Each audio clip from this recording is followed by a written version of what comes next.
Arya Tamil Surpur go to third. I think you deserve to have something in English.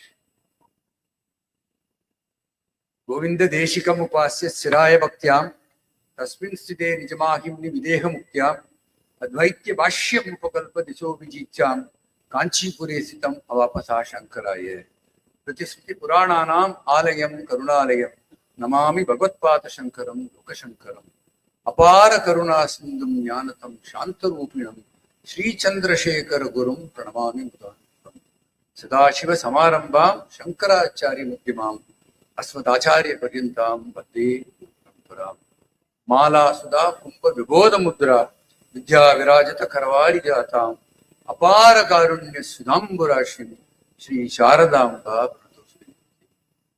seeking the benediction of Jagannatha Kamakoti Kamakshi and Sharada Parameshwari, Vagdevi Saraswati, that repository of all that is culture, knowledge, tradition, wisdom, art, learning, and fine art. I bow to her as I commence my address today. It gives me great pleasure to associate myself and Sri Kanchi Mahaswami Vidya Mandir with this meet of the teaching fraternity in and around Chennai, organized by the venerated Sri Kanchi Kamakoti Peetam as part of its ongoing efforts to help redefine the educational framework in this country as to meet the contemporary needs of time, the demands of time, as well preserve and protect the cultural traditions of this blessed land of ours. I have equally great pleasure in welcoming you all to Sri Kanchi Mahaswami Vidya Mandir, one of the institutions of the Kamakoti Peetam, engaged in the process of learning. This is a very unique institution which combines the timeless tradition of Vedic education with mainstream modern education of CBSE.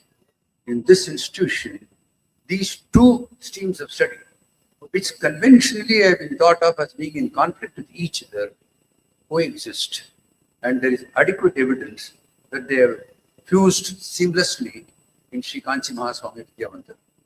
For the last 13 years since its inception, at any of the competitive examinations of the CBSE, either the 10th standard or the 12th standard or the Varshika Pariksha of Vedic studies, it has always registered 100% results. There has never been a single student, either the day scholars or the Veda Vidyathis, who have failed to clear the examination. There can never be a better testimony to the efficacy of the dual education system that the Mahaswami of Kanchi in later years have promoted, as could be seen in this institution.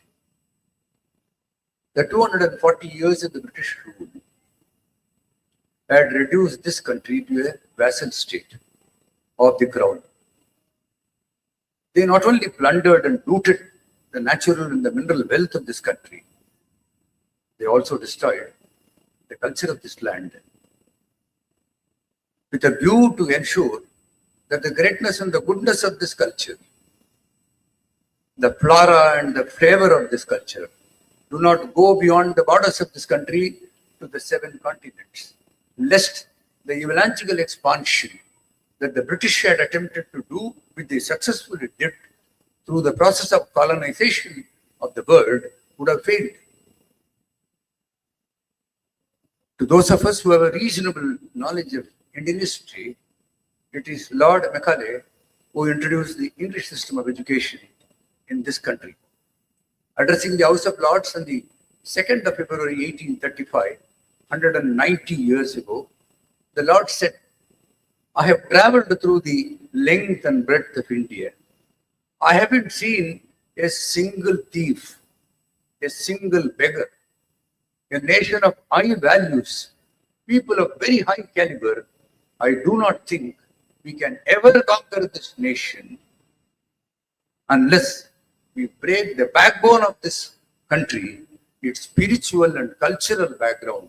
And I therefore propose," I'm exactly giving verbatim, "I therefore propose that we replace the ancient system of education with that of ours. For if the Indians were to believe all that is foreign in English is greater and superior than theirs, they will lose their self-esteem native intelligence, and they shall become what we want them to be, a truly dominated nation. The Sri Kanchi Mahaswami Vidya Mandir is a small baby step. It's a single step taken in an isolated corner across this country to regain the pristine glory of this blessed land of ours. The sage of Kanchi always used to say, and had told me in enough words occasionally also, that in the Gurukula Vidyapuram poidutepa, the museum la vekkira poliyadu or இடத்துல வைங்களோட museum போல இருந்தா கூட போரும், so that posterity will come to know how the system of education was practiced in the yesteryears and how effective it was for the student community. Those were never the days that I could afford to create an institution of the scale and the size that you are witnessing today, that he would have enjoyed seeing himself. But I think it's a tribute to him. It is to his vision when he said, if we can't compete with the English system of education, it has taken deep roots in this country. To think of replacing that system after 240 years with a traditional Indian system of education will not only be a fallacy, it will be a failed thought. And in such circumstances, the best way to preserve and protect our culture is to coexist and then slowly penetrate to a point that we can replace that system of education. Sri Kanchi Mahaswami Vidya Mandir is an illustrative evidence of replacing that system, not today. Several generations later, when several people replicate this system across the country, the landscape of the country, one day probably, not in my generation or in your generation, generations following may have the benefit of such an education being brought back to this country. The aim of education of ancient India was not limited to 3 hours. It was to bring out the innate talent that is residing deep in each one of us to fore. It is the manifestation of this talent, which is divinity. Narayana Hridayam is how the scriptures refer to as the place of art. So it is the divinity that comes out and not the talent. Talent is again a manifestation of the divinity. To the extent it comes out externally will determine the behavior of the person, the jackals and the hides in them. The greater the good that comes out, the divinity comes out, you will be seeing jackals. And if you see that the society has enough number of people who destroy its culture, they have more of the brutal forces that are coming out of them. The purpose of education, Adi Shankara defined in simple terms in Prashnottara Ratramalika. Indirectly he said, what is the purpose of life? Swaswarupanubodha. Realization of oneself is the purpose of life. How do you realize yourself? Not standing before a mirror. If you stand before a mirror, you will get your external feature, the akara, the rupa of yours, good, bad as you will feel, you can see. It is the realization of the one that is deep inside. And how will that come out? Except through the process of education. The singular medium through which a person can reach the highest of divinity is to the process of education. Education in that sense of the term, not the education that we are imparting today. It is not the amount of information that is thrust onto the brain and runs rot all our lifetime. It is man-making, character formation, assimilation of ideas. Education is like a tuning fork that elevates us to a higher realm of thinking, the one that promotes scientific inquiry, fosters inquisitiveness, and ultimately in the process ennobles life itself. The aim of education, the British themselves endorse in later years, is to convert mirrors into windows. And what do we get this? It comes again from the Rig Veda. Ano Badraha Kato Yendu Vishvataha. Let noble thoughts come to us from all directions. When these thoughts come to us from all directions, it is the gift of nature to us. And if we were to take all that to ourselves and die along with it, what on the earth will the society benefit out of it? And that's what a mirror does. A mirror reflects after taking for itself, not sending it to anybody else, but it is the windows through which the breeze goes and and carries along with it all that we acquire, absorbed to the next generation or even the other people. And that is the purpose of education. That is the aim of education. Search your soul, answer for yourself whether the system of education that we have ever addresses these objects of education that were given not today, thousands and thousands of years ago by the rishis of the old. In any growing economy, there are two pillars, the social pillar and the economic pillar. The social pillar comprises of three verticals. It is education, health, and the status of women. Of these three, education is the most important because it is the prime driver of the growth and development of an economy.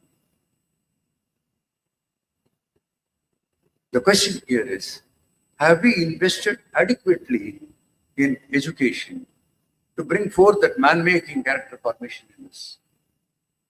The burgeoning population of this country, which is 1.4 billion today, it might have gone up also, and which today the governments and nation claims to be the most populous nation of the year, displacing China as well, and saying that it is a human capital, will be wasted unless immediate efforts are put in at the national level to increase the outlay on education.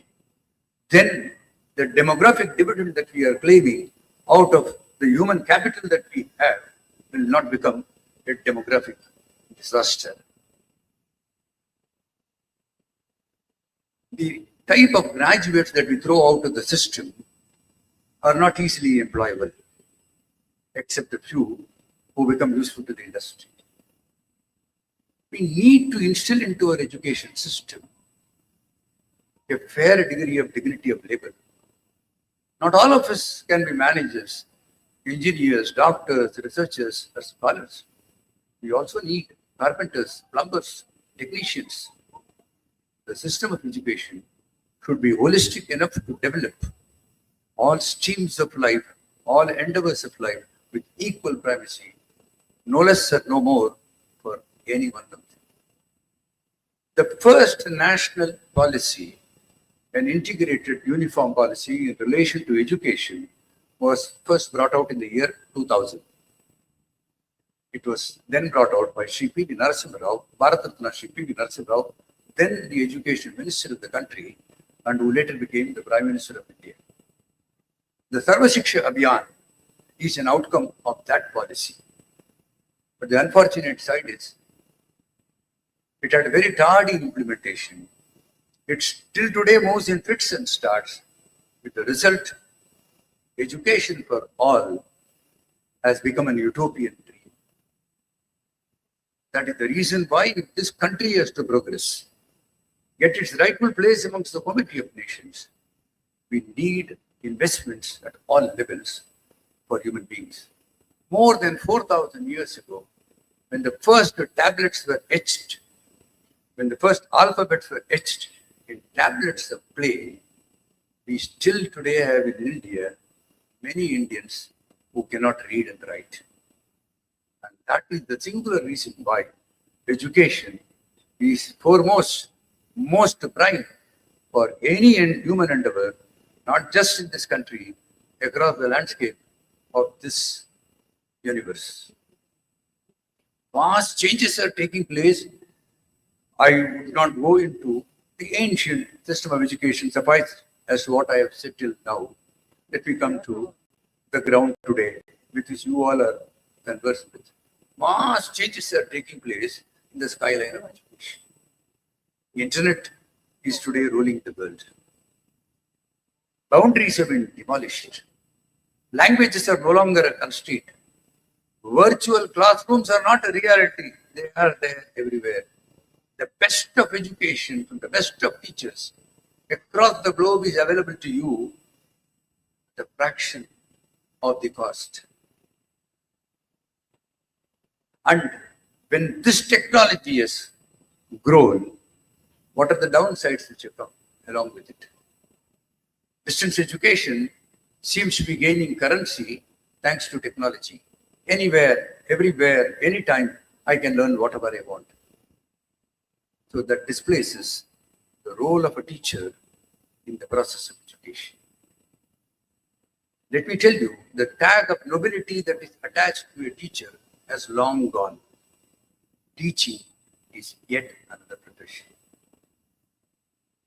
If we have to regain the respect of the society for the work that we do, it is to empower, enrich, and enlighten the young ones who are given under our custody. Then we shall get back to the original system where teachers will also be gurus. Teachers will also be respected in the society. And all that was said, this is my teacher who is walking there, 20 years later you will not get. Because there will be no teacher. I would have heard an American giving the best of lectures on the nuclear literation. I would have come on something in commerce elsewhere. So these changes which are taking place, physician, heal thyself. A teacher has to change.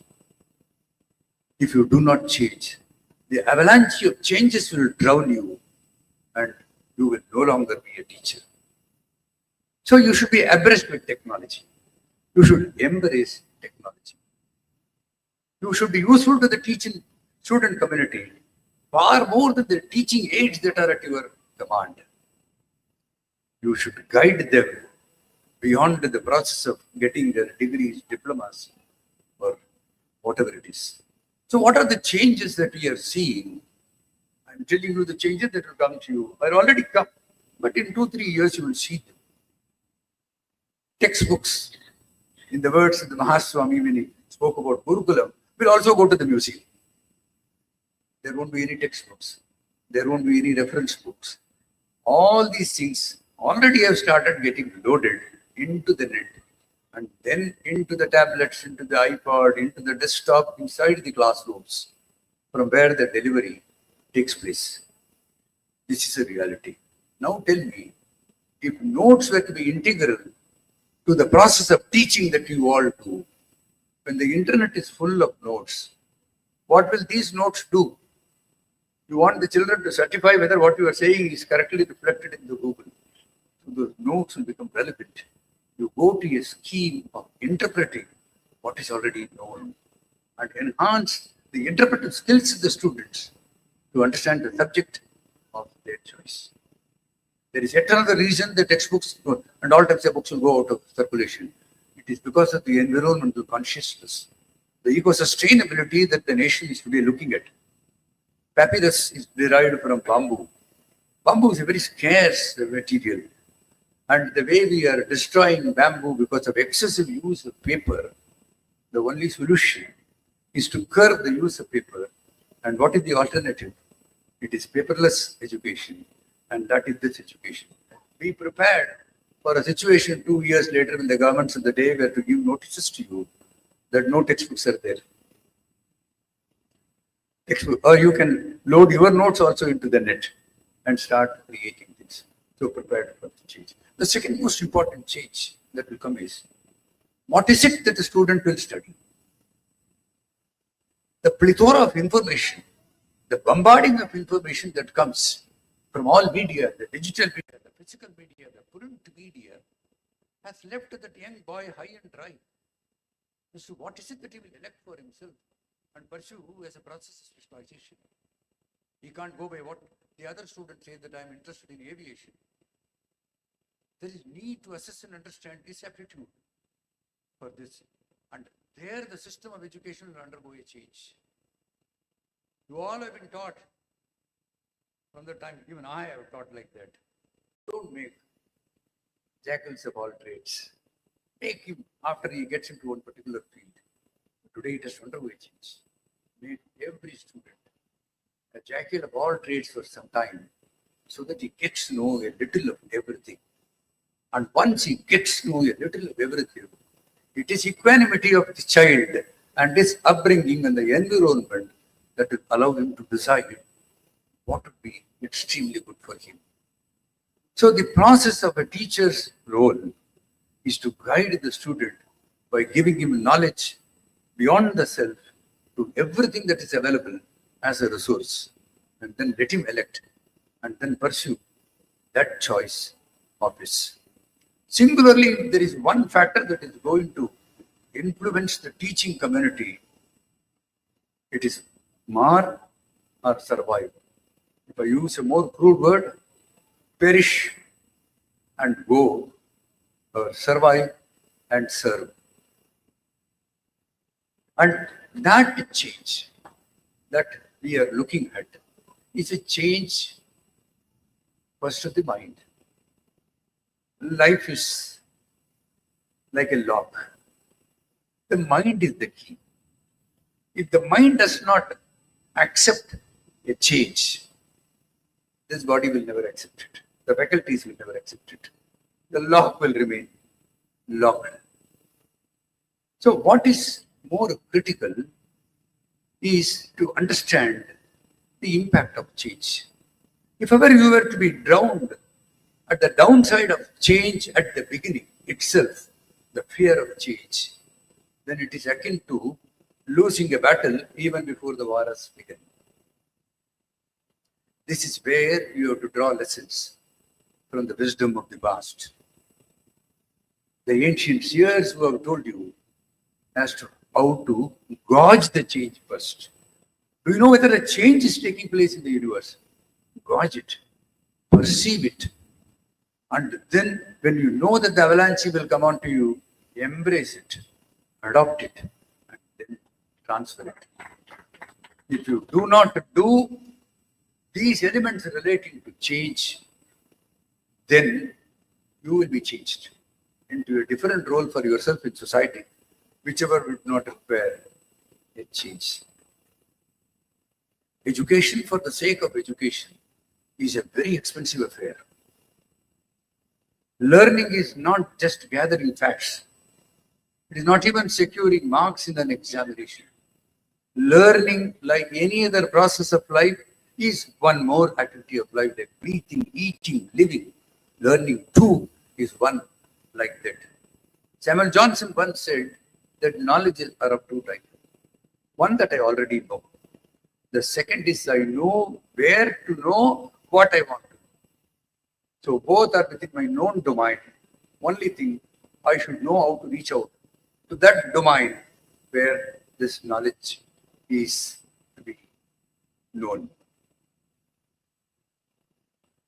And when we speak about this learning process, we always say, start teaching people when they become postgraduates of the morals and ethics of life. You are wasting your things. The roots have not carried it. Teach them when they are young. Catch them young, we say. That's where, because nobody has molded them. Nobody had shaped them. Not even their parents. Because they come to you as ordinary clay. That you can mold them, shape them, give them that groove, that form, that would make them wonderful citizens of the world. As I said before, how is it that you can regain the respect that you want to command from the society?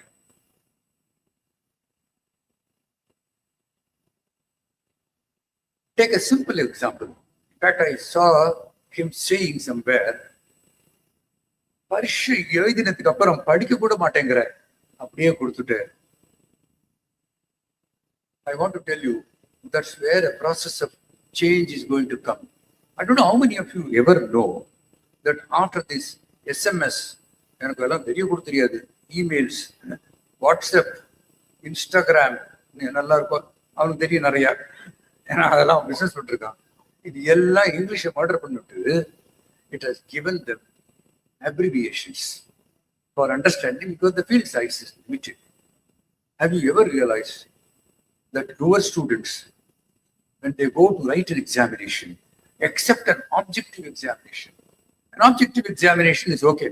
The tick board out of the three, when they write on sociology, in philosophy, in industrial sciences, where narrative history, geography, where narratives are written, despite knowing the answer, they would not have completed even 60% of the paper.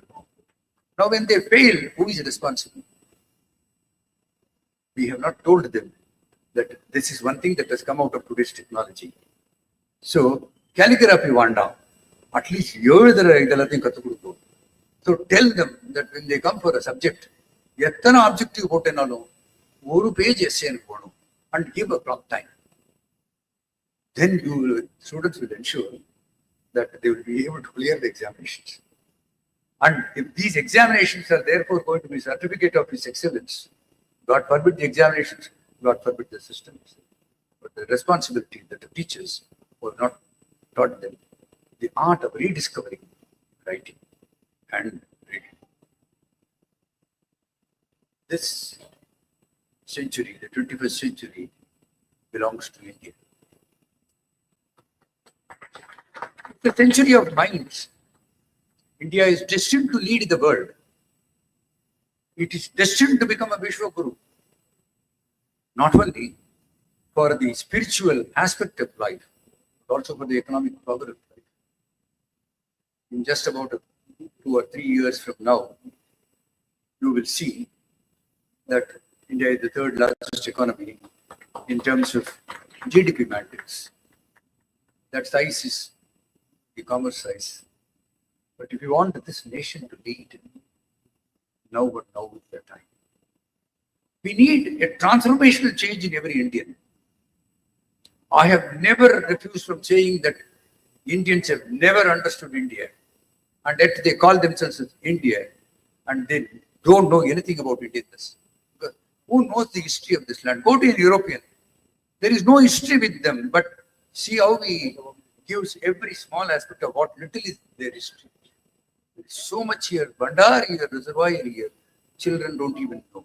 And I should warn you, for example, the latest story that emanated from Germany is that Ramayana is a war between two tribal groups. Ramayana did happen, but it's a war between two tribal groups.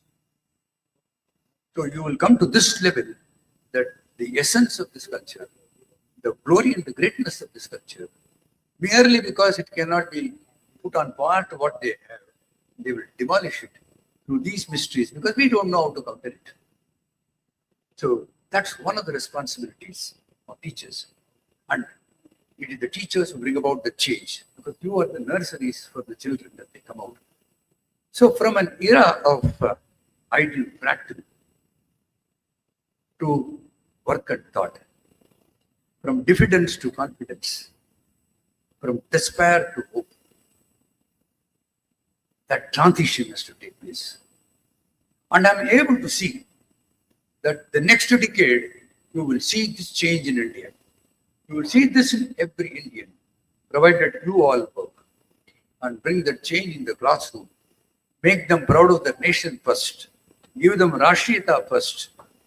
And then all the glory of this land, including its preceptors, masters, everything will come before them.